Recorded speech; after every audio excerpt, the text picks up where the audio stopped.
প্রতিদিনের মতো আরেকটা ডেইলি ব্লগ নিয়ে চলে আসলাম আপনাদের মাঝে। আসসালামু আলাইকুম, কেমন আছেন? আশা করি সবাই অনেক বেশি ভালো আছেন। আলহামদুলিল্লাহ আমরাও ভালো আছি।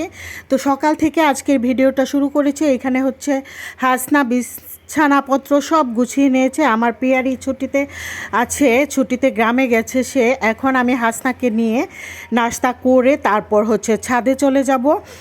আর হচ্ছে ছাদে যাওয়ার আগে মাছ, তারপরে হচ্ছে ডাল চুলায় বসিয়ে দিয়ে মাছ ভিজিয়ে রেখে তারপর ছাদে চলে যাব।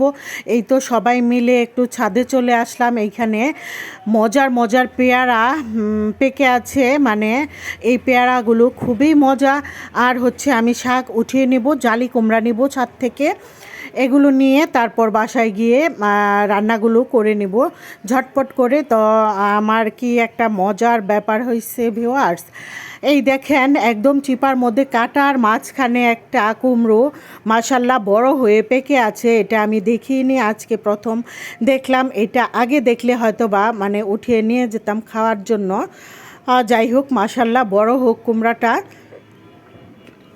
এখন হচ্ছে বাসায় চলে এসে মাছ প্রথমে ভাজি বসিয়ে দিলাম। মাছগুলো প্রথমে ক্লিন করে নিয়ে তারপর হচ্ছে এই যে মশলা লাগিয়ে প্যানের মধ্যে ভাজতে দিয়ে দিলাম। মাছগুলো ভেজে নিয়ে আমি জালি কুমড়াও নিয়ে আসছি ছাদ থেকে। ওই জালি কুমড়াটা চাক ভাজি করব, বড়া বা ভাজি যে যাই বলি। তো চাকচাক করে ওইটা কাঁটা চামচ দিয়ে কেচে তারপর ভাজি করব। এই ভাজিটা আমার কাছে ভীষণ ভালো লাগে। আর যে কথাটা বলতে চাচ্ছিলাম যে ছাদ বাগানের সবজি আসলে খুবই ভালো লাগে। আর হচ্ছে এটা অর্গানিকভাবে চাষ করা হয়, কোনো কীটনাশক দেওয়া হয় না, দিই না আমরা। আর অল্প মাটিতেই কুমড়োর চাষটা, জালি কুমড়োর চাষটা ছাদে খুব ভালো হয়। দেখা যায় যে শীত লাউ যেটা ওইটার জন্য খুব ভালো। আর বেশি মাটির প্রয়োজন হয় ছাদ বাগানে, তো তেমন একটা ভালো হয় না। আর জালি কুমড়ো হচ্ছে যে কোনো মাটিতেই, অল্প মাটিতেই ভালো ফলন হয়। তো যাই হোক, মাশাল্লাহ অনেকগুলো কুমড়ো খেয়েছি, তারপর এখনও গাছে আছে।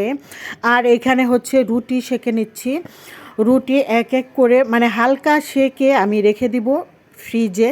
দেখা যায় যে ফ্রিজে একসাথে রেখে দিলে লেগে যাবে, তাই হালকা একটু একটু করে সেঁকে তারপর ফ্রিজে রেখে দিব। তাহলে আর একটা আরেকটার সাথে লেগে যাবে না। ডাল হয়ে গেছে, সে ঘোটা দিয়ে এখন আমি বাগার দিয়ে দেব। আচ্ছা, আমাদের দেশে আমরা ডাল বাগারই বলি, আর কোনো কোনো দেশে বলে ডালের ফোড়ন বলে।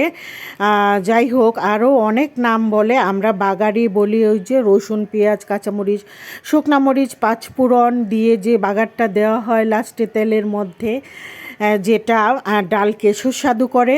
আমি আজকে আম ডাল রান্না করেছি, তো বাগার দেখাতে ভুলে গিয়েছি। যাই হোক, অনেক সময় অনেক কিছু ভুলে যাই অনেক ঝামেলার জন্য। মাছ ভাজি, কুমড়ো ভাজি সব কিছু করে উঠিয়ে নিলাম। এই ছিল আমার আজকের ভিডিও। আল্লাহ হাফেজ।